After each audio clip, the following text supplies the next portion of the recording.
ஆண்டவருடைய சமூகத்திலே கடந்து வந்திருக்கிற நாம் உள்ளத்தின் ஆழத்திலிருந்து ஆண்டவரை மகிமைப்படுத்த போகிறோம். நம்முடைய வேதைகள் எல்லாவற்றையும் ஒதுக்கி வைத்துவிட்டு பரிசுத்த தேவனை ஆராதிக்கிற இந்த வேளையிலே உள்ளத்தின் ஆழத்திலிருந்து கண்களை மூடி ஆண்டவரை மகிமைப்படுத்துவோம். ஹல்லேலூயா. நன்றியோடு ஸ்தோத்தரிக்கிறோம் ஆண்டவரே. நன்றியோடு நாங்கள் மகிமைப்படுத்துகிற ராஜா, சர்வ சிருஷ்டிக்கும் எஜமானனே, எங்களோடு கூட இருக்கிறவரே உமக்கு நன்றி செலுத்துகிறோம். எங்களுக்காக யாவையும் செய்து முடிக்கிற எங்கள் தேவ கிருபை இந்த கால வேளையில் எங்கள் மத்தியில் இறங்குகிறதற்காக உமக்கு நன்றி செலுத்துகிற ராஜா. உம்முடைய பிரசன்னம் எங்கள் ஒவ்வொருவரையும் ஆளுகை செய்யட்டும். உம்மை ஆராதிக்கும்படியாய் நாங்கள் ஒன்று சேர்ந்திருக்கிற ராஜா. ஒரு மனதின் ஆவினாலே கர்த்தர் எங்கள் ஒவ்வொருவரையும் நிரப்பும்படியாய் ஜெபிக்கிறோம். உம்முடைய கிருபை எங்களை ஆளுகை செய்யட்டுமே. உம்முடைய மகிமையின் பிரசன்னம் இந்த வேளையில் எங்களை நிரப்பட்டும் ஆண்டவரே. நான் வந்து உங்கள் நடுவிலே வாசம் பண்ணுவேன் என்று சொன்னவர். நாங்கள் கூடியிருக்கிற ஒவ்வொரு இடங்களிலும் உம்முடைய கிருபையின் பிரசன்னம் எங்கள் மத்தியில் இறங்கும்படியாய் உம்முடைய முகத்தை நோக்கி நாங்கள் பார்க்கிற ராஜா. இதுவரை எங்களை நடத்தின எங்கள் தகப்பன், இதுவரை எங்களை போஷித்து பாதுகாத்த எங்கள் தகப்பன், இனிமேல் எங்களோடு கூட நீர் இருக்கிறபடினாலே உமக்கு நன்றி செலுத்துகிற ராஜா. அப்பா, இதுவரை நடத்தி வந்த பாதைகளை நினைத்து நன்றி செலுத்துகிறோம். உள்ளத்தின் ஆழத்திலிருந்து துதிகன மகிமைகளை ஆண்டவருக்கு நேராய் நாம் ஏறெடுப்போம். அவர் ஒருவரே துதிக்கப்படத்தக்க தெய்வம். உம நன்றியோடுமை ஸ்தோத்தரிக்கிறோம். உம நன்றியோடுமை ஸ்தோத்தரிக்கிறோம். பரலோக தகப்பனே, உமக்கு நன்றி செலுத்துகிற ராஜா. வானம் உமது சிங்காசனம், பூமி உமது பாதப்படி. அப்பா, உம்முடைய பாதப்படியில வந்து உம்முடைய முகத்தை நோக்கி நாங்கள் பார்க்கிற ராஜா. பரலோக தகப்பனுடைய முகத்தை நோக்கி நாங்கள் பார்க்கிறோம் ஆண்டவரே. உம நன்றியோடுமை ஸ்தோத்தரிக்கிறோம். ஸ்தோத்தரிக்கிறோம், மகிமைப்படுத்துகிற ராஜா. நேற்றும் இன்றும் என்றும் மாறாத எங்கள் தகப்பனுடைய கரம் எங்களோடு கூட இருக்கிறதற்காய் உமக்கு ஸ்தோத்திரம். அப்பா, உம்முடைய வார்த்தைகள் எங்களுக்குள்ளாய் ஜீவனுள்ளதாய் வெளிப்படுகிறபடினால் உமக்கு நன்றி செலுத்துகிறோம். உள்ளத்தின் ஆழத்திலிருந்து ஆண்டவருக்கு துதிகன மகிமைகளை ஏறெடுப்போமா. அவர் ஒருவரே மகிமையாய் வெற்றி சிறந்தவர். நம்மையும் வெற்றியும் பாதையில நம்மை நடத்தி கொண்டிருக்கிற தகப்பன். நம்ம எத்தனை சூழ்நிலைகள் இருந்தாலும் நம்மை ஆண்டவர் வெற்றியின் பாதையில ஒவ்வொரு நாளும் நடத்தி கொண்டிருக்கிறார். அந்த கிருபைக்காய் நன்றி செலுத்துவோம். ஹல்லேலூயா. உமக்கு நன்றி அப்பா. உம நன்றியோடு நாங்கள் ஸ்தோத்தரிக்கிறோம். உம நன்றியோடு நாங்கள் மகிமைப்படுத்துகிறோம். பரலோக தகப்பனுக்கு மகிமை செலுத்துகிறோம் அப்பா. ஆண்டவரே, பரலோக ராஜாவுக்கு எங்களுடைய துதிகன மகிமைகளை நாங்கள் ஏறெடுக்கிறோம் ஆண்டவரே. ஸ்தோத்தரிக்கிறோம். எங்களுடைய பலத்தினாலும் அல்ல, எங்களுடைய பராக்கிரமத்தினாலும் அல்ல தகப்பன், எல்லாம் உம்முடைய ஆவியினாலே ஆகும் என்று சொல்லி உம்முடைய வேதம் சொல்லுகிறது. ஒவ்வொரு நாள் அந்த வார்த்தையின்படியா எங்களை நடத்தி கொண்டிருக்கிறீர். உம்முடைய கிருபையினால் எங்களை வழி நடத்தி கொண்டிருக்கிறேன். நாங்கள் நிற்பதும் நிர்மூலமாகாமல் இருப்பதும் உம்முடைய கிருபை ராஜா. அந்த கிருபையை நினைத்து இந்த கால வேளையில நன்றி செலுத்துகிறோம் ஆண்டவரே. நன்றி செலுத்துகிற ராஜா. உம நன்றியோடுமை துதிக்கிறோம். எங்கள் பரலோக தகப்பனுடைய முகத்தை நோக்கி பார்த்து துதிகன மகிமைகளை நாங்கள் ஏறெடுக்கிற ராஜா. எங்கள் தேவன் எங்களுக்கு நன்மை செய்கிறவர், எங்களுக்கு உதவி செய்கிறவர், எங்களுடைய கரத்தை பிடித்து வழி நடத்துகிற தெய்வம் ஆண்டவரே. நன்றியோடுமை ஸ்தோத்தரிக்கிற ராஜா. அப்பா, நன்றியோடுமை துதிக்கிறோம் துதிக்கிறோம் துதிக்கிறோம் துதிக்கிறோம். பரிசுத்தரே, உமக்கு நன்றி செலுத்துகிற ராஜா. பரம தகப்பனே, உமக்கு நன்றி செலுத்துகிறோம் ஆண்டவரே. எங்களை தூக்கி எடுத்தவரே உமக்கு நன்றி செலுத்துகிறோம் ஆண்டவரே. எங்களை வாழ வைத்தவரே உமக்கு நன்றி செலுத்துகிற ராஜா. உள்ளத்தின் ஆழத்திலிருந்து பரிசுத்த தேவனை ஒரு மனதோடு கூட நன்றி பலிகளை துதி பலிகளை கர்த்தர் நமக்கு செய்த நன்மைகளை நினைத்து ஆண்டவருக்கு நன்றி செலுத்துவோம். ஹல்லேலூயா. உம நன்றியோடுமை துதிக்கிறோம் அப்பா. உம நன்றியோடு ஸ்தோத்தரிக்கிறோம் ஆண்டவரே. உம நன்றியோடு நாங்கள் மகிமைப்படுத்துகிற ராஜா.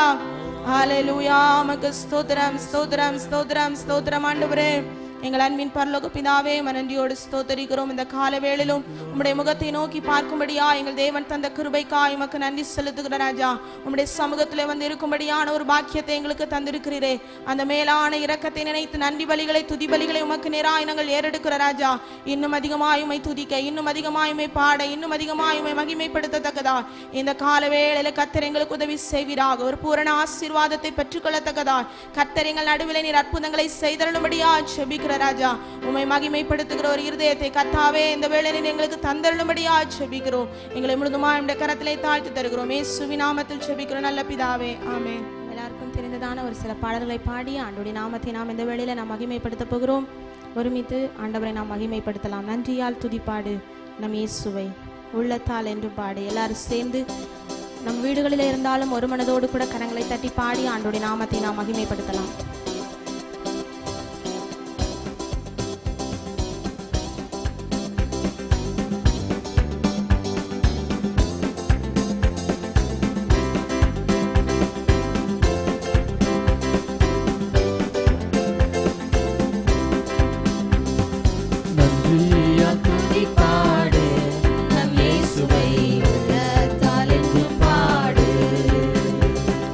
நன்றியா துதிப்பாடு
கொண்டாலும் சிலுவையின் நிழலுண்டு, செங்கடல் நம்மை சூழ்ந்து கொண்டாலும் சிலுவையின் நிழலுண்டு.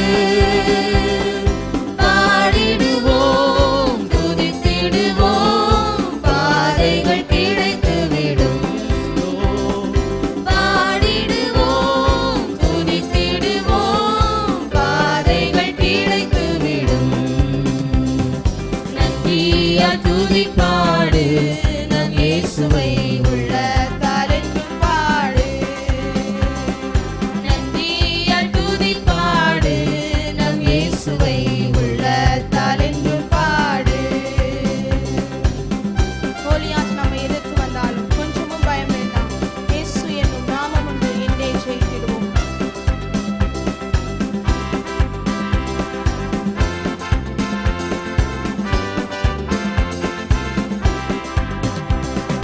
கோலியாத் நம்மை எதிர்த்து வந்தாலும் கொஞ்சமும் பயம் வேண்டாம். கோலியாத் நம்மை எதிர்த்து வந்தாலும் கொஞ்சமும் பயம் வேண்டாம். இயேசு என்னும் நாமம் உண்டு, என்றே ஜெயித்திடுவோம். இயேசு என்னும் நாமம் உண்டு, என்றே ஜெயித்திடுவோம். நன்றியால் துதிப்பாடு, நம் இயேசுவை உள்ளத்தால் என்றும் பாடு. நன்றியால் துதிப்பாடு, நம் இயேசுவை உள்ளத்தால் என்றும் பாடு. துன்மார்க்க எதுவான வெறி கொள்ளாமல் தெய்வ பயத்தோடு இருந்தேன். ஆவியினால் என்றும் நிறைந்தே சங்கீத கீர்த்தனம் பாடு.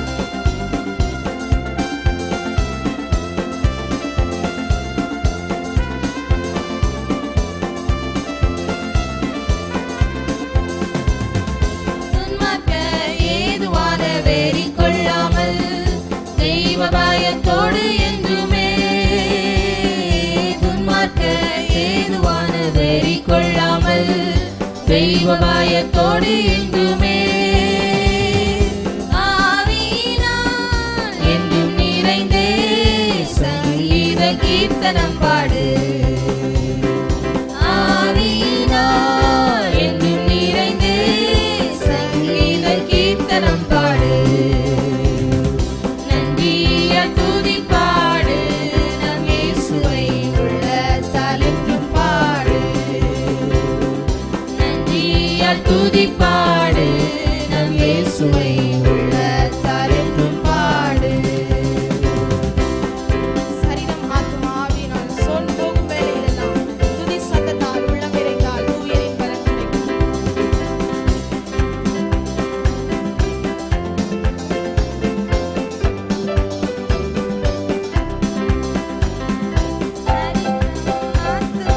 ஆவியினாலும் சோர்ந்து போகும் வேளையிலெல்லாம், சரீரம் ஆத்துமா ஆவியினாலும் சோர்ந்து போகும் வேளையிலெல்லாம், துதி சத்தத்தால் உள்ளம் நிறைந்தால் தூயரின் பலன் கிடைக்கும். துதி சத்தத்தால் உள்ளம் நிறைந்தால் தூயரின் பலன் கிடைக்கும். நன்றியால் துதிப்பாடு, நம் இயேசுவை உள்ளத்தால் என்றும் பாடு. நன்றியால் துதிப்பாடு, நம் இயேசுவை உள்ளத்தால் என்றும் பாடு. ஹல்லேலூயா. பரிசுத்தமுள்ள தேவனை ஆராதிக்கும்படியாய் அவரை மகிமைப்படுத்தும்படியாய் நாம் ஒன்று கூடி வந்திருக்கிறோம். அவர் நமக்காய் யாவையும் செய்து முடிக்கிற தெய்வம். அவர் நமக்காய் எல்லாவற்றையும் நமக்காய் செய்து நம்மை ஆசீர்வதிக்கிற தெய்வம். இந்த காலவேளையிலே உள்ளத்தின் ஆழத்திலிருந்து அப்படிப்பட்ட பரிசுத்த தகப்பனுக்கு உள்ளத்தின் ஆழத்திலிருந்து நன்றி செலுத்தும் உள்ள தெய்வம். அவர் ஆராதனைக்குரிய தெய்வம். உள்ளத்தின் ஆழத்திலிருந்து அவர் நமக்காய் வைத்திருக்கிற பாதைகள், அவர் நமக்காய் வைத்திருக்கிற வழிகள், அவை அதிசயமானவைகள். அந்த அதிசயமான பாதைகளை நினைத்து உள்ளத்தின் ஆழத்திலிருந்து மகிமைப்படும் மகிமைப்படுத்துவோமா. ஹல்லேலூயா. நன்றி செலுத்துகிறோம் ஆண்டவரே. அப்பா, எங்களுடைய பாதைகளை நெய்யாய் பொழிய பண்ணுகிற தெய்வம், எங்களோடு கூட நீர் இருக்கிறீர் ராஜா. எத்தனை இடர்கள் எங்களுக்கு எதிராய் வந்தாலும், எத்தனை நெருக்கங்கள் எங்களுக்கு எதிராய் வந்தாலும், எங்கள் தேவனாகிய கர்த்தர் ஒரு புதிய பாதைகளை எங்களுக்கு உண்டு பண்ணுகிற தெய்வம்.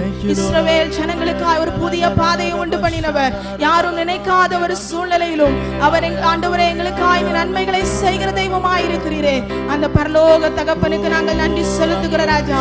எங்களுடைய துதிகள் உமக்கு நேராய் இந்த கால வேளையில ஏறெடுக்கப்படட்டும். எங்களுடைய மகிமை ஆண்டவரே உமக்கு நேராய் ஏறெடுக்கப்படட்டும் ராஜா. என்னுடைய மகிமையை வேறொருவருக்கும் கொடேன் என்று சொன்ன தெய்வம், இந்த கால வேளையில உமக்குரிய மகிமையை நாங்கள் ஒருமித்து உமக்காய் நாங்கள் செலுத்தத்தக்கதா கர்த்தர் எங்களுக்கு உதவி செய்தருளுவீராகப்பா. எங்களுக்கு உதவி செய்தருளுவீராக ராஜா. ஹல்லேலூயா, ஹல்லேலூயா. நன்றி இயேசுவே. உம்மை நன்றியோடு துதிக்கிறோம், உம்மை நன்றியோடு மகிமைப்படுத்துகிறோம் ராஜா. எத்தனையோ பேருக்கு கிடைக்காத ஸ்நாக்கியமாகிய உம்முடைய ரட்சிப்பின் மேன்மையை எங்களுக்கு தந்திருக்கிறீர் ஆண்டவரே. அந்த அன்புக்காய் நன்றி செலுத்துகிற ராஜா. உம்முடைய கிருபைகள் எவ்வளவு மேன்மையானவைகள், உம்முடைய பிரசன்னம் எவ்வளவு அதிசயமானவைகள் ராஜா. அவைகளை எங்களுக்கு தந்து ஒவ்வொரு நாள் எங்களை வழி நடத்தி கொண்டிருக்கிறீரே. ஒவ்வொரு நாள் உம்முடைய வார்த்தைகளை தந்து எங்களை தேற்றி கொண்டிருக்கிறீரே. எங்களுக்கு சூழ்நிலைகள் எங்களுக்கு எதிராக இருந்தாலும் எங்கள் தேவனாய கர்த்தருடைய கரம் எங்களுக்கு நன்மை செய்கிறதா எங்களோடு கூட இருக்கிறதற்காய் நன்றி செலுத்துகிற ராஜா. அனுகூலமான அடையாளத்தை காண்பிக்கிற எங்கள் தெய்வம், எங்களோடு கூட நீர் இருக்கிறபடினால் உமக்கு நன்றி செலுத்துகிற ராஜா. அப்பா, நன்றி செலுத்துகிற நன்றி செலுத்துகிற உள்ளத்தின் ஆழத்திலிருந்து ஆண்டவரை மகிமைப்படுத்துவோமா. உள்ளத்தின் ஆழத்திலிருந்து பரிசுத்த தேவனை மகிமைப்படுத்துவோமா. ஹல்லேலூயா, ஹல்லேலூயா, ஹல்லேலூயா. எங்களுடைய இருதயத்தின் ஆழத்திலிருந்து உம்மை மகிமைப்படுத்துகிற ராஜா. முழு உள்ளத்தோடு முழு பலத்தோடு உம்மை ஆராதிக்கிற கிருபையை இந்த காலவேளையில் இன்னும் அதிகமாய் கர்த்தர் எங்களுக்கு தந்தருளுவீராக. இன்னும் அதிகமாய் உம்மை துதிக்க எங்களுக்கு உதவி செய்தருளுவீராக ராஜா. ஹல்லேலூயா, ஹல்லேலூயா, ஹல்லேலூயா. பரிசுத்த தெய்வமே உமக்கு நன்றி செலுத்துகிற ராஜா. உம்முடைய வார்த்தைகள் வல்லமை நிறைந்ததா ஒவ்வொரு நாளும் எங்களுக்குள்ளே வெளிப்படுகிறபடினால நன்றி செலுத்துகிறோம். ஹல்லேலூயா. உமக்கு நன்றி அப்பா, நன்றி அப்பா, நன்றி ராஜா. உள்ளத்தின் ஆழத்திலிருந்து மகிமை செலுத்துவோமா. உள்ளத்தின் ஆழத்திலிருந்து அவரை துதித்து கனப்படுத்துவோமா. அவர் ஒருவரே நமக்காய் யாவையும் செய்து முடிக்கிற தெய்வம். அவர் ஒருவரே நமக்கு நன்மை செய்கிற தெய்வம். அவர் ஒருவரே நமக்காய் யுத்தம் பண்ணுகிற தெய்வம். நீங்கள் சும்மா இருங்கள், நான் உங்களுக்காய் யுத்தம் பண்ணுவேன் என்று சொன்ன பரலோக தகப்பன் நமக்காய் எல்லாவற்றையும் செய்து முடிக்கிறவரா. இந்த காலவேளை நமக்காய் இறங்கி வந்திருக்கிறார். நமக்காய் யாவையும் செய்து முடிக்கிறவரா. இந்த காலவேளை இறங்கி வந்திருக்கிறார். அவரை மகிமைப்படுத்துவோமா. ஹல்லேலூயா, ஹல்லேலூயா, ஹல்லேலூயா. ரிபல மௌஷியாம் துரபலரகதுரிபியா ரிக்கந்துரபௌஷி கந்துரபலரவ ரிபீல பௌரலகாதரலக சியாந்தரலபா. இன்னும்முடைய பிரசன்னம் எங்களை ஆளுகை செய்யட்டும் ஆண்டவரே. இன்னும்முடைய கிருபை எங்களை நிரப்பட்டும் ஆண்டவரே. அப்பா, உம்முடைய மகிமை எங்களை ஆளுகை செய்யட்டும். இன்னும் அதிகமாக உம்மோடு கூட இருக்கத்தக்கதான கிருபைகளை கர்த்தர் தந்தருளுவீராக ராஜா. அப்படியே ஆண்டவருடைய மகிமையை நினைத்து அவர் கிருபைகளை நினைத்து நன்றி செலுத்துவோமா. உமக்கு ஸ்தோத்தரிக்கிறோம் ஆண்டவரே, உமக்கு ஸ்தோத்தரிக்கிறோம், ஸ்தோத்தரிக்கிறோம். ஹல்லேலூயா, ஹல்லேலூயா, ஹல்லேலூயா. நன்றி ராஜா, உமக்கு நன்றி, நன்றி தகப்பனே. நெருக்கப்பட்டே மடிந்திடாமல் கர்த்தர் நம்மை காத்ததாலே, நெருக்கப்பட்டு மடிந்திடாமல் கர்த்தர் நம்மை காத்ததாலே. அவர் நல்லவர், அவர் வல்லவர், அவர் கிருபை என்றும் உள்ளதே. அவர் நல்லவர், அவர் வல்லவர், அவர் கிருபை என்றும் உள்ளதே. கிருபை என்றும் உள்ளதே. அவர் கிருபை என்றும் உள்ளதே. அவரை போற்றி துதித்து பாடி அல்லேலூயா உள்ளத்தின் ஆழத்திலிருந்து அவரை போற்றி துதித்து பாடி அல்லேலூயா என்றார் பரிபோ. அக்கினி சோதனை பட்சிக்க வந்தும் முட்செடிதனில் தோன்றிய தேவன். அக்கினி சோதனை பட்சிக்க வந்தும் முட்செடிதனில் தோன்றிய தேவன். பாதுகாத்தாரே அவர் நல்லவர், அவர் கிருபை என்றும் உள்ளதே. பாதுகாத்தாரே அவர் நல்லவர், அவர் கிருபை என்றும் உள்ளது. தேவ கிருபை என்றும் உள்ளது. அவர் கிருபை என்றும் உள்ளது. அவரை போற்றி துதித்து பாடி அல்லேலூயா என்றார் பரிபோம். அவரை போற்றி துதித்து பாடி அல்லேலூயா என்றார் பரிபோம். வெள்ளம் போல் நீந்தை மேற்கொள்ள வந்து வீரன் நெகேமியா ஆவியை அளித்தே. வெள்ளம் போல் நீந்தை எத்தனை நிந்தைகள் போராட்டங்கள் நமக்கு எதிராய் வந்தாலும் இந்த காலவேளையில் அவைகள் எல்லாவற்றையும் நம்மை விட்டு மாற்றி ஒரு தைரியத்தின் ஆவியை நமக்கு தருகிற தெய்வம். தைரியமீந்தாரே அவர் கிருபை என்றும் உள்ளது. நம்பிக்கை தைரியமீந்தாரே அவர் கிருபை என்றும் உள்ளது. தேவ கிருபை என்றும் உள்ளது. அவர் கிருபை என்றும் உள்ளது. அவரை போற்றி துதித்து பாடி அல்லேலூயா என்றார் பரிபோம். அவரை போற்றி துதித்து பாடி அல்லேலூயா என்றார் பரிபோம். சத்துரு சேனை தொடர்ந்து சூழ்கையில் ரத்தனம் தாவீதின் தேவன் நமக்கு. சத்துரு சேனை தொடர்ந்து சூழ்கையில் ரத்தனம் தாவீதின் தேவன் நமக்கு. சென்றாரே அவர் நல்லவர். அவர் கிருபை என்றும் உள்ளது. சென்றாரே நமக்கு முன்பாய் போய் கோணலானவைகளை சுவையாக்குகிறவர். என் சமூகம் உனக்கு முன்பாய் போகும் என்று சொன்ன நம்முடைய பரலோக தகப்பன் இந்த வேளை நம்மோடு கூட இருக்கிறார். உள்ளத்தின் ஆழத்திலிருந்து பாடி ஆண்டவரை மகிமைப்படுத்துவோமா. ஹல்லேலூயா. அவரை போற்றி துதித்து பாடி அல்லேலூயா என்றார் பரிபோம். அவரை போற்றி துதித்து பாடி அல்லேலூயா என்றார் பரிபோம். அவரை போற்றி துதித்து பாடி அல்லேலூயா என்றார் பரிபோம். அவரை போற்றி துதித்து பாடி அல்லேலூயா என்றார் பரிபோம். உள்ளத்தின் ஆழத்திலிருந்து பரிசுத்த தேவனை பார்த்து சொல்லுவோமா. உம்மை நாங்கள் மகிமைப்படுத்துகிறோம் அப்பா. ஒவ்வொரு நாளும் இன்னும் அதிகமாய் மகிமைப்படுத்த, இன்னும் அதிகமாய் உம்மை மகிமைப்படுத்தத்தக்கதான கிருபைகளை கர்த்தர் எங்களுக்கு தந்தருளுவீராக ராஜா. நாங்கள் நெருக்கப்பட்ட சூழ்நிலை அறிந்திருக்கிறீர். நாங்கள் வேதனைப்பட்ட சூழ்நிலைகளை அறிந்திருக்கிறீர். அவைகள் எல்லாவற்றையும் அறிந்திருக்கிறவர் நீர் ஒருவர் மாத்திரமே தகப்பனே. நீர் ஒருவர் மாத்திரமே ராஜா. ஒரு தாயை போல, ஒரு தகப்பனை போல எங்களோடு கூட இருந்தீர ராஜா. எங்கள் தாயும் எங்கள் தகப்பனும் எங்களை கைவிட்டாலும் நீர் ஒருபோதும் எங்களை கைவிடாத தெய்வம். நீர் எங்களை ஒருபோதும் எங்களை விட்டு விலகாத தெய்வம். இதுவரை எங்களை நடத்தி வந்திருக்கிறேன். நன்றி செலுத்துகிற ராஜா. எங்கள் துணையா எங்களோடு கூட இருந்திருக்கிறீர் ஆண்டவரே. எத்தனை போராட்டங்கள் வந்தாலும் எங்கள் தேவனுடைய கரம் எங்களோடு கூட இருக்கிறபடினாலே நாங்கள் ஆண்டவரே எல்லாவற்றையும் தாண்டி போகத்தக்கதாய், மலைகளை தாண்டத்தக்கதாய் கர்த்தர் எங்களுக்கு நீர் பலனை தந்திருக்கிறீர். இந்த கால வேளையிலே உம்மை ஆராதிக்கும் போது ஒரு தேவ பலன் எங்களை ஆளுகை செய்கிறபடினாலே உள்ளத்தின் ஆழத்தில் உமக்கு நன்றி செலுத்துகிறோம் ஆண்டவரே. உமக்கு நன்றி செலுத்துகிற ராஜா. தாயை போல எங்களை தேற்றுகிறவர், தகப்பனை போல எங்களை உம்முடைய தோள்களிலே சுமந்து கொள்ளுகிறவர். எங்களோடு கூட நீர் இருக்கிறீர் அப்பா. எங்களோடு கூட நீர் இருக்கிறபடினாலே உமக்கு நன்றி செலுத்துகிறோம் ஆண்டவரே. ஹல்லேலூயா, ஹல்லேலூயா. ஒருமை ஆண்டவரை பார்த்து சொல்வோமா. எங்களுடைய தாயை பார்க்கிலும் எங்கள் மேல் அன்பு பாராட்டுகிற தெய்வம், எங்கள் தகப்பனை பார்க்கிலும் அதிகமா எங்கள் மேல் அக்கறை உள்ள தெய்வம் நீர் ஒருவர் மாத்திரமே ராஜா. நீர் ஒருவர் மாத்திரமே தகப்பனே. உமக்கு நன்றி செலுத்துகிறோம். உள்ளத்தின் ஆழத்திலிருந்து ஆண்டவருக்கு நன்றி செலுத்துவோமா.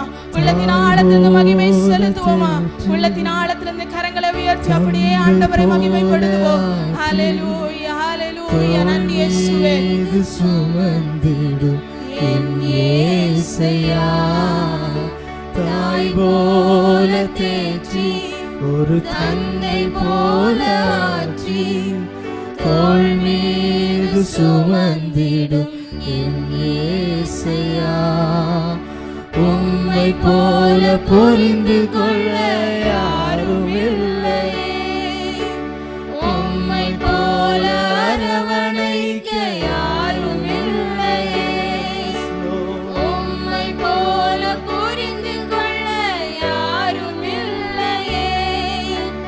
உம்மை போல அரவணைக்க யாரும் இல்லையே. நீர் போதும் என் வாழ்விலே. இயேசையா நீர் போதும் என் வாழ்விலே.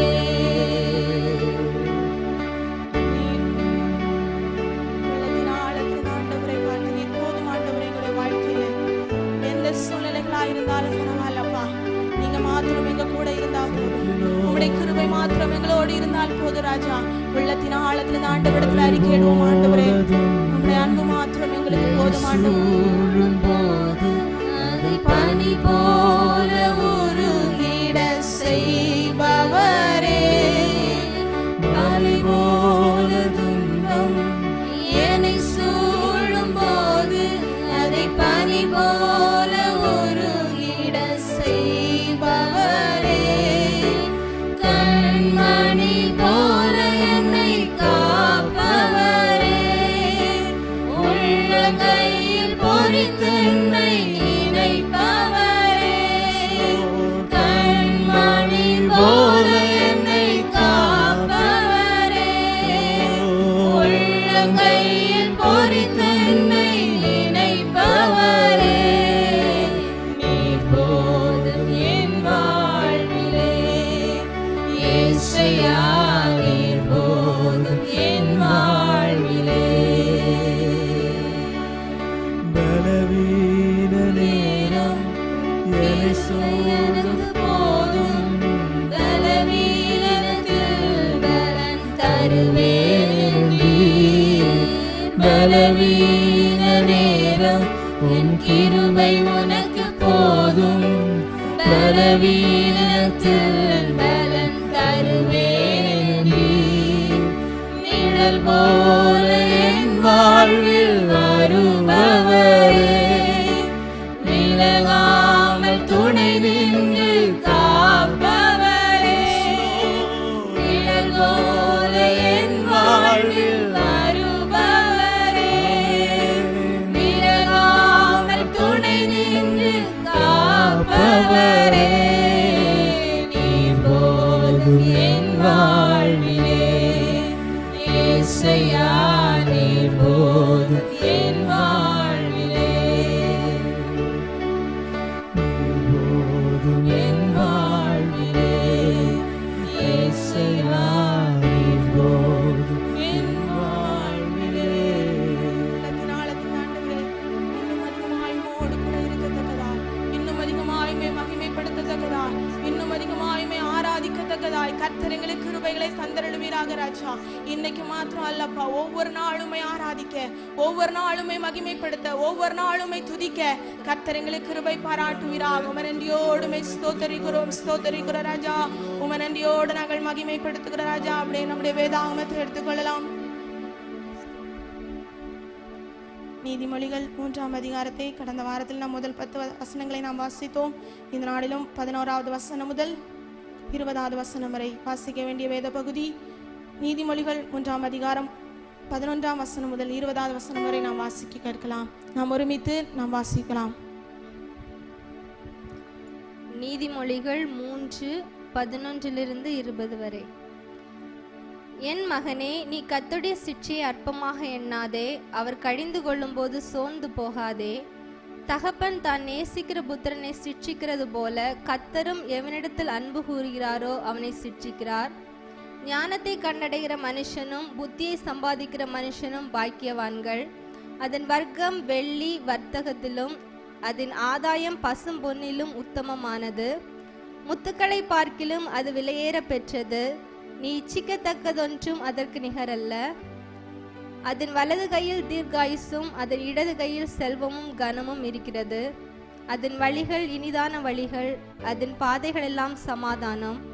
அது தன்னை அடைந்தவர்களுக்கு ஜீவ விருட்சம். அதை பற்றி கொள்கிற எவனும் பாக்கியவான். கர்த்தர் ஞானத்தினாலே பூமியை அஸ்திபாரப்படுத்தி புத்தியினாலே வானங்களை ஸ்தாபித்தார். அவருடைய ஞானத்தாலே ஆழங்கள் பிரிந்தது, ஆகாயமும் பனியை பெய்கிறது. ஆமென். இரட்சகரும் மீட்பருமாயிருக்கிற ஆண்டவராக இயேசு கிறிஸ்துவின் இணையற்ற நாமத்தினாலே இந்த காலை ஆராதனையிலே தங்களுடைய வீடுகளில் உட்கார்ந்து ஆராதனை செய்து கொண்டு தேவனுடைய வார்த்தை கேட்கும்படி ஆவலோடு வாஞ்சியோடு இருக்கிற உங்கள் யாவரையும் நான் வாழ்த்தி ஆசீர்வதிக்கிறேன். மெய்யாகவே தேவன் நம்மோடு கூட இருந்து பெரிய காரியங்களை செய்து வருகிறார். இந்த காலகட்டத்திலே ஒரு நெருக்கமான ஒரு கொடிதான ஒரு சூழ்நிலை மத்தியிலே தேசம் கடந்து போய் கொண்டிருக்கிறது. நாம் யாவரும் அதற்காக ஜெபித்து வருகிறோம். நிச்சயமாகவே நம்முடைய ஜெபங்களுக்கு நிச்சயம் பதில் உண்டு. நம்முடைய தேவன் ஜெபத்தை கேட்கிறவர். ஜெபத்தை கேட்டு நம்முடைய விண்ணப்பங்களுக்கு பதில் கொடுத்து நம்மை ஆசீர்வதிக்கிற கர்த்தர் என்பதை நாம் மறந்து போகக்கூடாது. ஆகவே இப்படிப்பட்ட நெருக்க காலங்களிலே நாம் தேவனுடைய சமூகத்தை அதிகமாக தேடுவோம். அநேக நேரங்கள் சந்தர்ப்பங்கள் நமக்கு கிடைக்கும். அந்த நேரங்களிலெல்லாம் தேவனுடைய சமூகத்தை தேடி நம்முடைய விண்ணப்பங்களையும் வேண்டுதல்களையும் தேவனாய கர்த்தருக்கு தெரியப்படுத்தும் அளவு நாம் நம்மை ஆயத்தம் பண்ணி கொள்வோம். ராஜாதி ராஜா சீக்கிரமாய் வரப்போகிறார். இன்னும் அநேக கொடிய காலங்கள் நமக்கு முன்பாக வைக்கப்பட்டிருக்கிறது. விசுவாச துரோகங்கள் ஏற்படக்கூடிய சூழ்நிலைகள் வருகிறது. சிலர் மாயை நம்பி உலகத்தை நம்பி ஓடுகிற காலங்களும் நெருங்கி வருகிறது. இப்படிப்பட்ட காலங்களிலே விசுவாச பிள்ளைகளாயிருக்கிற நீங்களும் நானும் என்ன நோக்கத்துக்காக தெரிந்து கொள்ளப்பட்டோமோ, என்ன நோக்கத்துக்காக அழைக்கப்பட்டு கிறிஸ்துவின் சரீரமாகிய சபைக்குள்ளே நாம் காணப்படுகிறோமோ அந்த நோக்கத்தை நாம் நிறைவேற்றுகிற பிள்ளைகளாக இருக்க வேண்டும். இந்த அருமையான ஞாயிற்றுக்கிழமை காலை ஆராதனை வேளையிலும் நான் உங்களோடு கூட பகிர்ந்து கொள்ளும்படியாய் பரிசுத்த ஆவியானுடைய உந்துதலோடு தெரிந்து கொண்டதான ஒரு வேத வசனம் ஆமோஸ் எழுதினதான சிறிய தீர்க்க தரிசன புஸ்தகம். ஆமோஸ் எழுதினதான சிறிய தீர்க்க தரிசன புஸ்தகம் 9ஆம் அதிகாரம் 14வது வசனத்தை நாம் வாசிக்க கேட்போம். என் ஜனமாகிய இஸ்ரவேலின் சிறையிருப்பை திருப்புவேன். அவர்கள் பாழான நகரங்களை கட்டி அவைகளில் குடியிருந்து திராட்சை தோட்டங்களை நாட்டி அவைகளுடைய பலரசத்தை குடித்து தோட்டங்களை உண்டாக்கி அவைகளின் கனிகளை புசிப்பார்கள். Praise the Lord. ஆமோஸ் என்கிறதான ஒரு தீர்க்கதரிசியை கொண்டு தம்முடைய ஜனத்துக்கு சொல்லுகிறதான ஆறுதலான சில வார்த்தைகளை நாம் இங்கே பார்க்கிறோம். இந்த 9ஆம் அதிகாரத்திலே சில ஆறுதலான வார்த்தைகளை ஆண்டவர் தன்னுடைய ஜனங்களோடு கூட கர்த்தர் பேசி கொண்டிருக்கிறார். அவ்விதமாக சொல்லும் பொழுது நாம் வாசித்த அந்த வேத வசனத்திலே என் ஜனமாகிய இஸ்ரவேலின் சிறையிருப்பை திருப்புவேன். அப்படி என்றால் இஸ்ரவேல் ஜனங்கள் சிறை பிடிக்கப்பட்ட அனுபவத்திலே ஏதோ ஒரு அடிமையின் சூழ்நிலைகளிலே ஒரு விடுதலையை இழந்தவளாக ஒரு சுயாதீனத்தை இழந்த ஒரு நிலையிலே இஸ்ரவேல் ஜனங்கள் காணப்படுகிறார்கள். ஆகவே ஆண்டவர் சொல்லுகிறார், என் ஜனமாகிய இஸ்ரவேலே, நான் உன்னுடைய சிறையில் இருக்கிற அந்த சிறை இருப்பை நான் திருப்பி உன்னை கொண்டு வருவேன். நீ அடிமைப்பட்டிருக்கிற அடிமைத்தனத்திலிருந்து நான் உன்னை விடுதலை ஆக்குவேன். கட்டப்பட்ட சூழலிலிருந்து உன்னை நான் விடுதலை ஆக்குவேன். இந்த செய்தியினை கேட்டுக்கொண்டிருக்கிற விசுவாச பிள்ளைகளாயிருக்கிற நீங்களும் உங்களுடைய வாழ்க்கையிலே சிறைபிடிக்கப்பட்ட அனுபவங்களிலே, விடுதலையற்ற நிலையிலே, நெருக்கப்பட்ட ஒரு சூழலையிலே, கஷ்டப்பட்ட ஒரு காலகட்டத்திலே, முன்னேறுவதற்கு ஏதுமான வழி இல்லை, விடுதலை இல்லாத ஒரு சூழ்நிலையிலே நீங்கள் இக்கட்டான நிலைகளிலே நீங்கள் இருந்து கொண்டிருப்பீர்களானால், வாழ்ந்து கொண்டிருப்பீர்களானால், ஆண்டவர் இந்த காலவெளியிலே தீர்க்கமாய் சொல்லுகிறார், என் ஜனமாகிய இஸ்ரவேலின் சிறையிருப்பை திருப்புவேன். சிறை இருப்பின் அனுபவங்கள் மிகவும் வேதனையான ஒரு அனுபவங்கள், ஒரு கடினமான ஒரு அனுபவங்கள். சிறை இருப்பென்றால் ஒரு விடுதலையோடு எதையும் சிந்திக்க முடியாது, செயல்பட முடியாது, நடக்க முடியாது, எந்த காரியத்திலும் ஒரு முன்னேற்றமான நிலையை நாம் பெற்றுக்கொள்ள முடியாது, ஒரு அடிமைப்பட்ட ஒரு வாழ்க்கை. ஆனால் ஆண்டவர் சொல்லுகிறார், உன்னுடைய சிறையிருப்பை நான் திருப்ப போகிறேன். சிறையிருப்பின் அனுபவத்திலிருந்து நான் உங்களை விடுதலையாக்கப் போகிறேன். அது மாத்திரமல்ல, அவர் பாழான நகரங்களை கட்டி, ஏனென்றால் நீங்கள் வாழ்ந்து கொண்டிருந்ததான, நீங்கள் ஜீவித்துக் கொண்டிருந்ததான இடங்கள் எல்லாம் இப்பொழுது பாழாக்கப்பட்டு போய்விட்டது, இடிக்கப்பட்டு போய்விட்டது, நொறுக்கப்பட்டு போய்விட்டது. முந்தின நிலைமைகளின் மேன்மையே இப்பொழுது இல்லை. ஆனால் இப்படிப்பட்ட நிலைகளை நீங்கள் மீண்டும் கட்டி எழுப்புவீர்கள். அதை தான் தாவீதை குறித்து கூட சொல்லும்போது அந்த 12வது வசனத்திலே, அதே 9ஆம் அதிகாரம் 12ஆம் வசனத்திலே வாசிக்கும் போது, அந்நாளிலே விழுந்து போன தாவீதின் கூடாரத்தை நான் திரும்ப எடுப்பித்து அதன் திறப்புகளை அடைத்து அதில் பழுதாய் போனவைகளை சீர்படுத்தி பூர்வ நாட்களில் இருந்தது போல அதை ஸ்தாபிப்பேன் என்று இதை செய்கிற கர்த்தர் சொல்லுகிறார் என்று அழகாக தெளிவாக தேவனுடைய வார்த்தையை நாம் அங்கே பார்க்க முடிகிறது. அப்ப விழுந்து போன தாவீதின் கூடாரத்தை ஆண்டவர் திரும்பவும் எடுப்பித்து கட்டுவித்து பழுதாய் போனதான எல்லாவற்றையும் சீர்படுத்தி பூர்வ காலங்களிலே, முன் நாட்களிலே இருந்தது போல அதை மீண்டும் நான் எடுத்து கட்டுவேன் என்று சொன்னது போலதான் அவர் பாழான நகரங்களை, பாழான சூழ்நிலைகளை, பாழான அனுபவங்களை, ஒருவேளை நீ வேலையை இழந்து போயிருக்கலாம், அல்லாவிட்டால் பொருளாதாரத்திலே இருந்த ஸ்தானத்தை விட்டு நீ இழந்து போய் மங்கி போன நிலையிலே பொருளாதார தாழ்ச்சியோடு தேவ பிள்ளையை நீ வாழ்ந்து கொண்டிருக்கலாம், அல்லாவிட்டால் ஏதோ ஒரு பலவீனத்திலே சிக்குண்டவனாக நீ வேதனையோடு வாழ்ந்து கொண்டிருக்கலாம். முன்னொரு காலத்தில் நான் ஆரோக்கியமாக இருந்தேன், முன்னொரு காலத்தில் திறமையுள்ளவனாக இருந்தேன், இப்பொழுது இந்த நாட்களிலே எல்லாவற்றையும் நான் இழந்து போய்விட்டேன் என்ற மன உணர்வோடு கூட நீ இருந்து கொண்டிருப்பாய். ஆனால் தேவனுடைய ஆவியானவர் தெளிவாக சொல்லுகிறார், உன்னை மீண்டும் நகரங்களை கட்டி எழுப்புவது போல உன்னுடைய வாழ்க்கை கட்டி எழுப்புவேன். ஆகவே விசுவாச பிள்ளையை நீ சோர்ந்து போக வேண்டாம், நீ கலங்கி போக வேண்டாம், நீ எதை குறித்து பாரமடைய வேண்டாம். ஏனென்றால் ஆத்ம நேசராய் இருக்கிற இயேசு உங்கள் வாழ்க்கையில இருக்கும் வரை அவர் உங்களை அழிந்து போக விடுகிறவர் அல்ல, அவர் உங்களை கட்டி எழுப்புகிறவர். தாவீதினுடைய விழுந்து போன தாவீதின் கூடாரத்தை எப்படி எழுப்பி அவர் கட்டி அவனை மேன்மைப்படுத்தினாரோ அதே சர்வ வல்லமுள்ள தேவனாகிய கர்த்தர் உன்னுடைய வாழ்க்கையும் அவர் கட்டி எழுப்புகிற ஒரு தேவனாக இருக்கிறார். அதுக்கு மாத்திரமல்ல, அவர் சொல்லுகிறார், அவைகளிலே நகரங்களை கட்டி அவைகளில் நீங்கள் குடியிருப்பீர்கள். இழந்து போன ஸ்தானத்தை கர்த்தர் மீண்டும் உங்களுக்கு தருவார். இழந்து போன ஆவிக்குரிய கிருபைகளை மீண்டும் அவர் உங்களுக்கு தருவார். இழந்து போன ஆவிக்குரிய வரங்களை மீண்டும் அவர் உங்களுக்கு தர அவர் வல்லமை உள்ள தேவனாக இருக்கிறார். அல்லேலூயா. அது மாத்திரமல்ல, திராட்சை தோட்டங்களை நாட்டுவீர்கள். திராட்சை தோட்டங்களை நாட்டுவீர்கள், அவைகளுடைய பழரசத்தை குடித்து தோட்டங்களை உண்டாக்கி அவைகளின் கனிகளை புசிப்பீர்கள். அங்கே நீங்கள் திராட்சை தோட்டத்தை உண்டாக்குவீர்கள். கர்த்தருடைய நாமம் அவ்விதமான ஒரு ஆசீர்வாதமான ஒரு வார்த்தையை, ஆசீர்வாதமான ஒரு வேத சத்தியத்தை ஆண்டவர் இந்த காலவெளியிலே உங்களுக்கு கொடுத்து கொண்டிருக்கிறார். இந்த வாக்குத்தத்தம் உங்களுடைய வாழ்க்கையில நிறைவேறட்டும். இந்த வார்த்தையின்படி உங்களுடைய ஜீவியங்கள் மாறட்டும். இந்த வார்த்தையின்படி உங்களுடைய சூழ்நிலைகள் மாறி அமையட்டும். நிச்சயமாய் கர்த்தர் இந்த நாட்களிலே ஒரு விடியற் காலத்தை அவர் உங்களுக்கு கட்டளையிட்டுருவார். தோல்வியான நிலைகளை குறித்து நீங்கள் சோர்ந்து போக வேண்டாம்.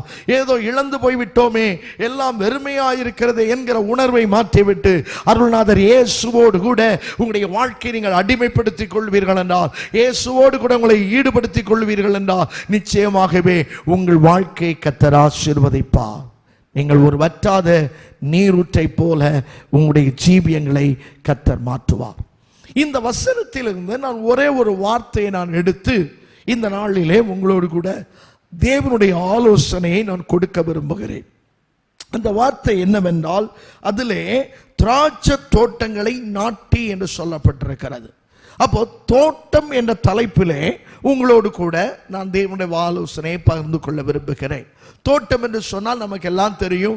சிலர் பூந்தோட்டம் வைத்திருப்பார்கள், சில அழகான செடிகளாகிய தோட்டத்தை வைத்திருப்பார்கள், வாழை தோட்டத்தை வச்சிருப்பாங்க, இன்னும் பல நிலைகளிலே தோட்டங்கள் இருக்கும். சிலருக்கு ஏராளமாக இருக்கும். சிலர் தன்னுடைய வீடுகளுக்கு முன்னே அழகான பூஞ்செடி தோட்டங்கள் எல்லாம் வைப்பார்கள். அந்த தோட்டங்கள், அந்த பூஞ்செடிகள் வளர்ந்து அந்த மரங்கள் வளரும் வரும்போது அதை பார்ப்பதற்கு குளுமையாயிருக்கும். ஆகவே இதே போல தோட்டம் என்கிற ஒரு ஸ்தானத்தை நான் உங்கள் மத்தியில் வைக்க விரும்புகிறேன். வேதத்தில் சொல்ல போனால் விசேஷமாக ஒரு 3 தோட்டத்தை மட்டும் இப்பொழுது நான் சொல்ல விரும்புகிறேன். ஒன்று ஏதேன் தோட்டம். ஆதியாகமத்தின் புத்தகம் 2ஆம் அதிகாரம் 8வது வசனத்தில் நம்ம பார்க்கும்போது அங்கே ஏதேன் என்கிற ஒரு தோட்டத்தை பார்க்க முடிகிறது. மத்தேயு எழுதின சுவிசேஷம் 26ஆம் அதிகாரம் 36வது வசனத்தை வாசித்து பார்ப்போமானால் அங்கே கெத்சமனே என்ற ஒரு தோட்டத்தை நாம் பார்க்க முடிகிறது.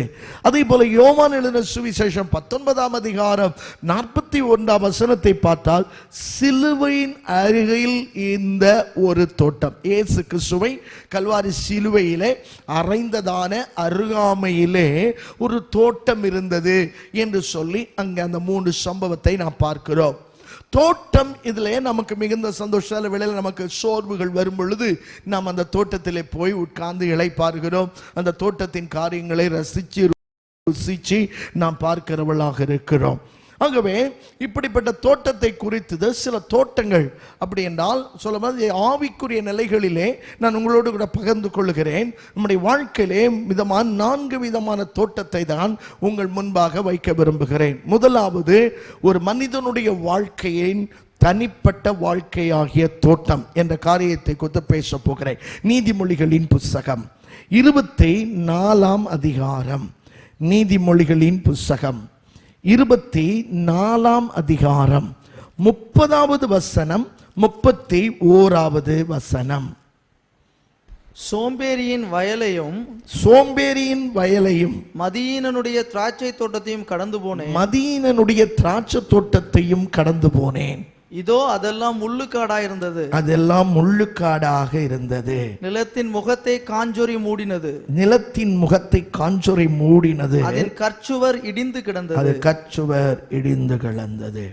அந்த 30வது வசனத்திலே வாசிக்கிறோம், சோம்பேறியின் வயலையும் மதியீனனுடைய தோட்டத்தையும். அப்படி என்றால் ஒரு தனிப்பட்ட மனிதனுடைய ஒரு தோட்டத்தை குறித்து சொல்லப்பட்டிருக்கிறது. சாலமன் ஞானி மிகுந்த ஞானம் உள்ளவன்.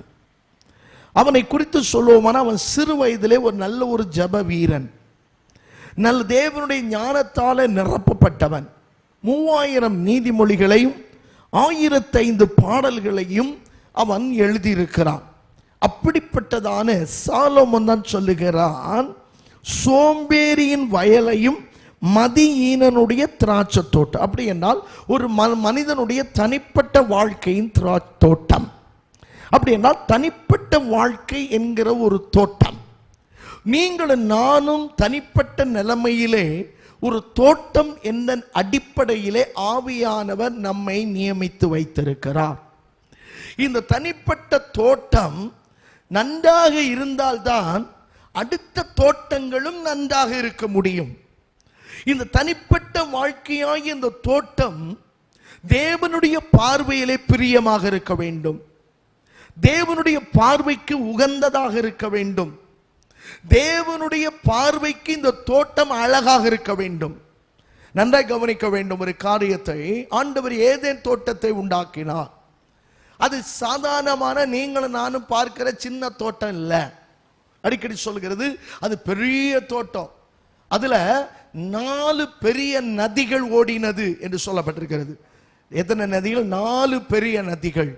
அதிலிருந்து ஏராளமான கிளை நதிகளும் புறப்பட்டு போய்விட்டது. அப்படி என்றால் அது எவ்வளவு பெரிய தோட்டம். அந்த பெரிய தோட்டத்திலே ஆண்டவர் ஒரு மனிதனை தான் முதலாவது அவர் உண்டாக்கினார். மண்ணினாலே தன்னுடைய சாயலாகவே ஒரு மனிதனை உண்டாக்கினார். அந்த மனிதன் ஆதாம். அவனை அந்த தோட்டத்தை ஆளுகை செய்யும்படி ஒப்பு கொடுத்தார். கர்த்தருடைய நாமம் மகிமைப்படுவதாக. இப்ப நல்லா கவனிக்கணும், அந்த ஒரு தோட்டம், அந்த பெரிய தோட்டத்துல ஒரு மனிதனை அவர் உண்டாக்கினார், ஆதாம். அவனை அங்கு வைத்தார். அதில் மிருகங்கள் இருந்தது, பறவைகள் இருந்தது, மரம் செடி கொடிகள் எல்லாம் இருந்தது. எல்லாவற்றையும் நீ ஆண்டு காப்பா அப்படின்னு சொல்லி வைத்தார். அந்த தோட்டத்திலே அவன் உண்மை உள்ளவனாக இருந்தான். அவன் தனிப்பட்ட வாழ்க்கையிலே அவன் வேற யாரும் அவனுக்கு கூட பேச ஆள் இல்லை. அவன் தனித்து இருந்தான். ஆனாலும் கர்த்தர் அவனோடு கூட இருந்தார். கர்த்தர் அவனோட பேசிட்டு தான் இருந்தாரு. தனித்தவனா இருந்தாலும் அந்த தோட்டத்திலே தனிமையாயிருந்தான். ஆண்டவருக்கு உண்மையாயிருந்தான். ஆண்டவருக்கு பிரியமாயிருந்தான். ஆகவேதான் அடுத்த ஒரு தோட்டத்தை அவனுடைய வாழ்க்கையில தேவன் உண்டாக்கினார். கர்த்தருடைய நாமம் மகிமைப்படுவதாக. இந்த அருமையான காலை ஆராதனை வேளையிலே தேவ சமூகத்திலே வந்திருக்கிற எனக்கு அருமையான தேவ பிள்ளையே, நம்முடைய வாழ்க்கையாகிய தனிப்பட்ட தோட்டத்தை நீங்கள் நானும் பராமரித்து பாதுகாத்து அந்த தோட்டம் அநேருக்கு ஆசீர்வாதமாக இருக்கும்படி அந்த தோட்டத்தை வைத்திருக்க வேண்டும். நம்முடைய தனிப்பட்ட வாழ்க்கைக்கு நீங்கள் நானும் அதிக முக்கியத்துவம் கொடுக்க வேண்டும். இன்னைக்கு வேற எல்லாத்துக்கும் முக்கியத்துவம் கொடுப்பாங்க, வேற எல்லா சூழ்நிலைக்கு முக்கியத்துவம் கொடுப்பாங்க, வேற எல்லா காலகட்டத்துக்கு முக்கியம் கொடுப்பாங்க. ஆனா தனிப்பட்ட வாழ்க்கைக்கு அவர்கள் இன்றைக்கு முக்கியத்துவம் கொடுக்கிறதில்லை. இந்த தனிப்பட்ட தோட்டத்தை நீங்களும் நானும் நன்றாக பாதுகாக்க வேண்டும். இந்த தனி தோட்டத்தை 4 சுவர்கள் கட்டி பாதுகாக்க வேண்டும். அப்பதான் வெளியே இருந்து எந்த மிருகங்களும், வெளியே இருந்து எந்த துர்க்கிரியைகளும் உள்ளே இந்த தோட்டத்தில் வந்து இந்த தோட்டத்தை கெடுத்து கொள்ளக்கூடாது.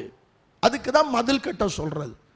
சுற்றிலும் மதில் கட்டியாச்சுன்னா நல்ல ஒரு பாதுகாக்கப்பட்ட ஒரு தோட்டம்.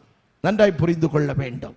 விசுவாச பிள்ளைகளாயிருக்கிற நீங்களும் நானும் நம்முடைய தனிப்பட்ட வாழ்க்கையை அதிகமாய் கண்ணும் கருத்துமாய் பாதுகாக்க வேண்டும். தேவனுக்கு பிரியமான தோட்டமாக நம்ம வாழ்க்கை இருக்கணும். தேவனுடைய சித்தத்தை செய்கிற தோட்டமாக நம்ம வாழ்க்கை இருக்கணும். தேவன் நம்முடைய தோட்டத்தில் வந்து உலாவுகிறவராக நம்முடைய தோட்டத்தை நாம் மாற்றி வைத்துக் கொள்ள வேண்டும்.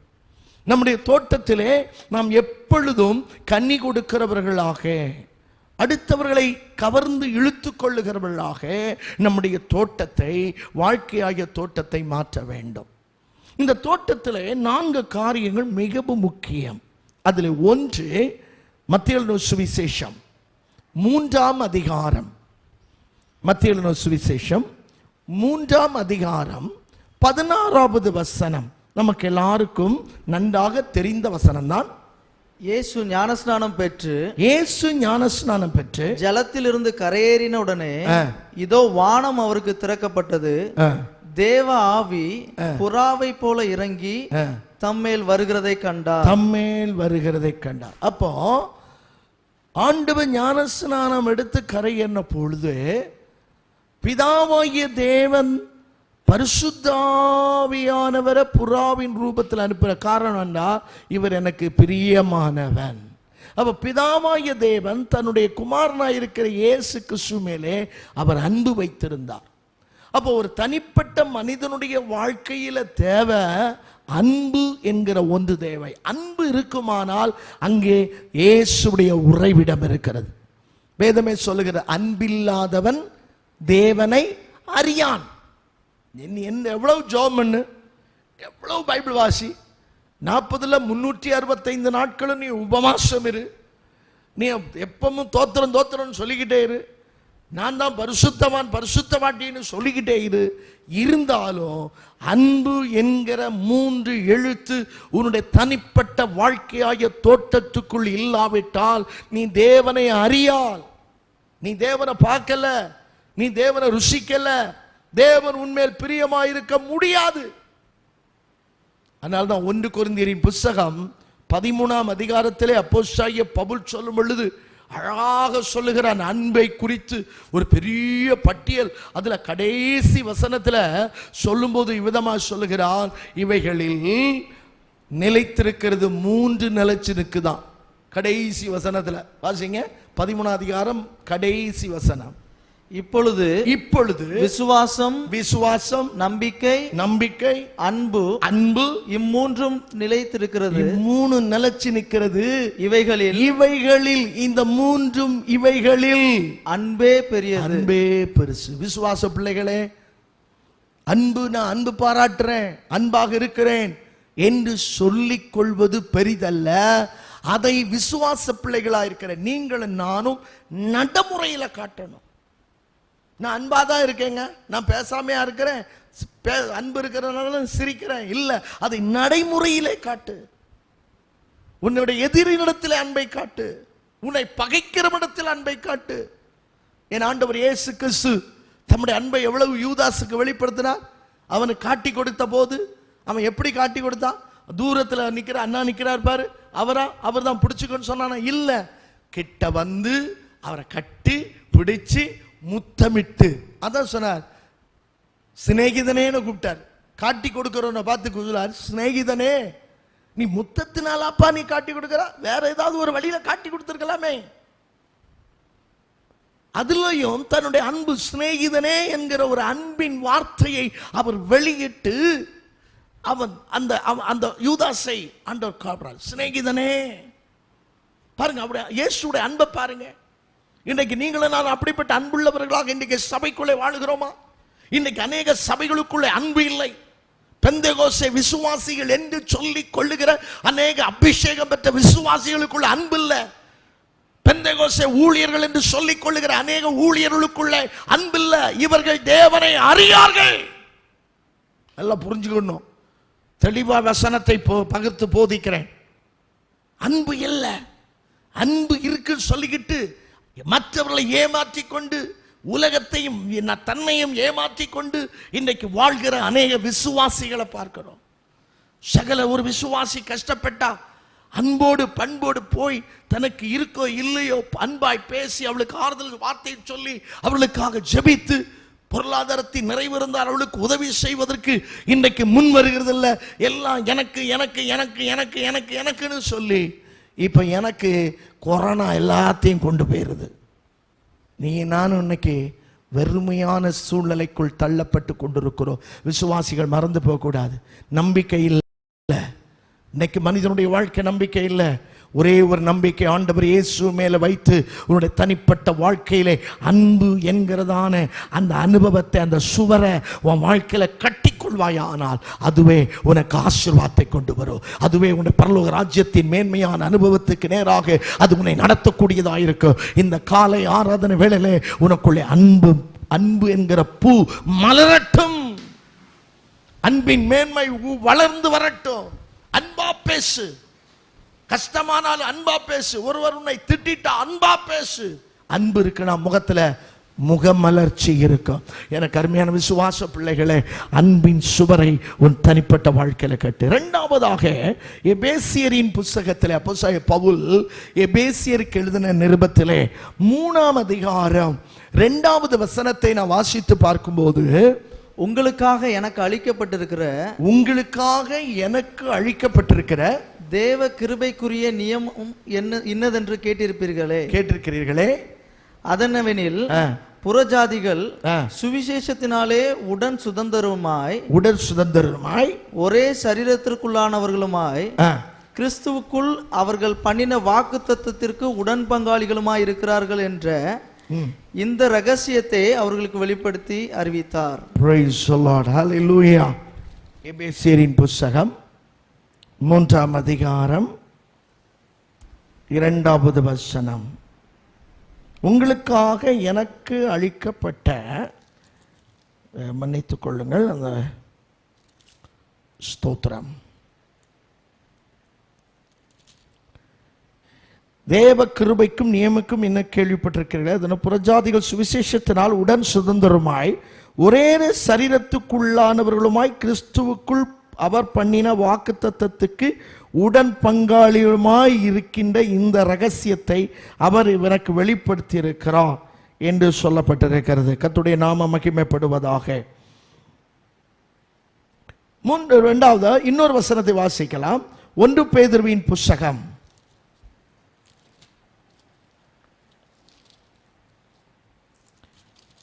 1 பேதுருவின் புஸ்தகம்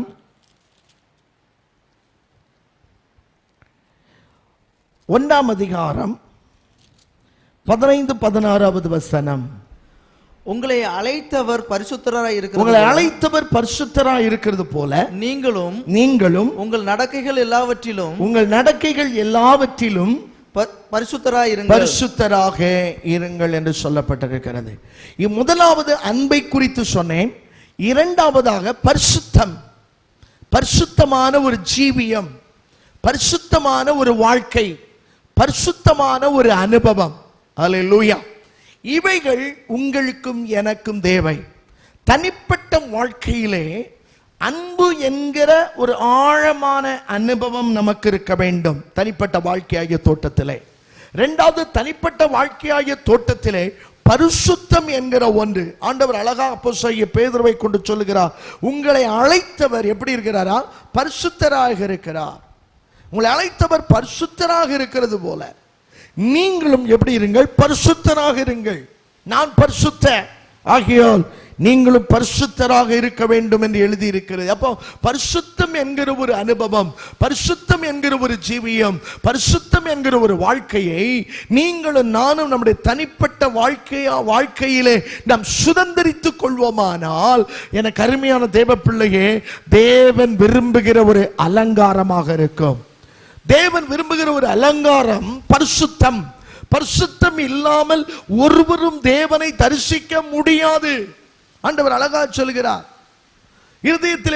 இருதயத்திலே பரிசுத்தம் உள்ளவர்களாக, நம்முடைய தனிப்பட்ட வாழ்க்கையில பரிசுத்த சிந்தை உடையவர்களாக, பரிசுத்த உணர்வுள்ளவர்களாக, பரிசுத்த நடக்கை உள்ளவர்களாக நாம் நம்மை மாற்றிக்கொள்ள வேண்டியது அவசியமாக இருக்கிறது. ஹல்லேலூயா. பரிசுத்தமான ஒரு ஜீவியத்தை கர்த்தர் உங்களுக்கு தந்தருளுவாராக. இன்னைக்கு பரிசுத்தத்தை குறித்து அநேக செய்திகளை நாம் கேட்க முடியாது. அநேக செய்திகளை கேட்கிறோம். எப்படிப்பட்ட செய்திகளை கேட்கிறோம்? வாக்குத்தத்தத்தை, ஆண்டவர் உன்னை கைவிட மாட்டார், ஆண்டவர் உன்னை ஆசீர்வதிப்பார், ஆண்டவர் உன்னை மேன்மைப்படுத்துவார். செழிப்பின் உபதேசம். செழிப்பின் உபதேசம். விசுவாச பிள்ளைகளுக்கு செழிப்பின் உபதேசம் கண்டாச்சுன்னா தானா கையை வைத்து அல்லேலூயான்னு ஊர் கேட்க சொல்லுவாங்க. ஏன்னா அது செழிப்பு வருதுனால. வாக்குத்தத்தம் கிடைச்சிச்சு, வாக்குத்தத்தம் தந்துட்டாரு. நல்லதுதான். நம்ம ஆண்டவர் வாக்குத்தத்தம் கொடுக்கிறவர் தான், வாக்குத்தத்தத்தின்படி நடத்துகிறவர் தான், வாக்குத்தத்தத்தின்படி நம்மை கொண்டு போய் சேர்க்கிறவர் தான், இல்லைன்னு சொல்லல. ஆனா வாக்குத்தத்தத்தை கொடுத்தார் என்றால் அதற்கு முன்னோ பின்னோ இருக்கிற சட்ட திட்டங்களுக்கு விசுவாச பிள்ளையே நீ முற்றிலும் கீழ்ப்படியும் போதுதான் அந்த வாக்குத்தத்தம் நிறைவேறும். இல்லைன்னா ஐயோ எனக்கு கொடுக்கப்பட்ட வாக்குத்தத்தம் நிறைவேறலையே நீ அழுதுட்டு தான் இருக்கணும். நல்லா புரிந்து கொள்ள வேண்டும். அப்போ வாக்குத்தத்தத்தை குறித்து பிரசங்கம் பண்ணுனா, ஆசீர்வாதமான வார்த்தையை பிரசங்கம் பண்ணுனா, விசுவாசியுடைய முகத்துல அழக சிரிப்பை பார்க்கலாம், கைத்தட்டதை பார்க்கலாம், அல்லேலியா பார்க்கலாம், குளோரின்னு சொல்றத பார்க்கலாம். ஆனா பரிசுத்தமான ஒரு வாழ்க்கை, பரிசுத்தத்துக்கு ஏற்ற ஸ்தானம், பாவத்தை குறித்து, நீதியை குறித்து, நியாய தீர்ப்பை குறித்து கண்டித்து உணர்த்தும் போது இன்னைக்கு அநேகருடைய முகம் தொட்டால் வாடி போல சுருங்கிருது. கேட்க மனசு இல்லை. கசப்பு வரக்கூடாது. எப்பவுமே இனிப்பை சாப்பிட்டான்னா டயபெட்டிக் வியாதி தான் வரும். பிறகு ஆஸ்பத்திரியில் தான் கொண்டு போடணும், அறுவை சிகிச்சை தான் பண்ணணும், டயபெட்டிக்ல செத்து போக வேண்டியது வருது. காரணம் கசப்பை எடுக்கல. கசப்பான அதுனா கசப்பு நம்ம வாழ்க்கையை பலப்படுத்தக்கூடியது. சில நம்முடைய தவறுகளை சுட்டி காட்டும் போது நாம் திருந்திக் கொள்ளும்படி நாம் இருக்கும்போது நிச்சயம் அந்த பரிசுத்தத்தின் மகிமையை நம்மால் பெற்றுக்கொள்ள முடியும். எனக்கு அருமையான விசுவாச சகோதர சகோதரிகளே, பரிசுத்தத்தை கர்த்தர் நமக்கு கட்டளையிடுவார். நம்முடைய தனிப்பட்ட வாழ்க்கையாகிய தோட்டத்திலே பரிசுத்தத்தை சுதந்திரித்துக் கொள்ள வேண்டும். பரிசுத்தத்துக்கு வாழ்க்கை, பரிசுத்தம் இன்னைக்கு உடனே கிடைச்சிறது இல்லை. பரிசுத்தம் இன்னைக்கு உடனே கிடைச்சிறது இல்லை. பரிசுத்த வாழ்க்கை இன்னைக்கு நான் ஜோம் பண்ணேன், அரை மணி நேரம் ஜோம் பண்ணேன், 1 மணி நேரம் ஜோம் பண்ணேன், 5 மணி நேரம் ஜோம் பண்ணேன், பரிசுத்தம் எனக்கு வந்துட்டுன்னு ஒருவன் சொல்லுவான். அவன் தன்னைத்தான் ஏமாற்றிக் கொள்ளுகிறான். பரிசுத்தம் என்பது படிப்படியாக இருக்கிற உண்மை, கிருபை, பரிசுத்த ஜெப வாழ்க்கை, வேத தியானத்தை வழித்த அடிப்படையிலே அந்த பரிசுத்த ஜீவியம் நமக்குள்ளே வளருகிறது. புரிந்து கொள்ள வேண்டும். பரிசுத்தமாக இருங்கள். நான் அசுத்தத்துக்கு அவர் நம்மை அழைக்கவில்லை, பரிசுத்தத்துக்கே அவர் நம்மை அழைத்தார் என்று வேதம் சொல்லி இருக்கிறது. எனக்கு அருமையான சகோதர சகோதரிகளே, விசுவாச பிள்ளைகளே, பரிசுத்தமான ஒரு அனுபவத்துக்கு உங்கள் வாழ்க்கை, நம்முடைய வாழ்க்கை, தனிப்பட்ட வாழ்க்கையாய தோட்டத்தில் அன்பு இருக்கணும்.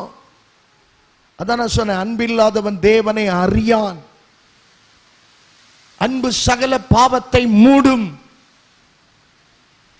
அன்பு, இயேசு அன்பு கூர்ந்ததுனால தான் இன்னைக்கு நீங்களும் நானும் ஜீவனோடு இருக்கிறோம்.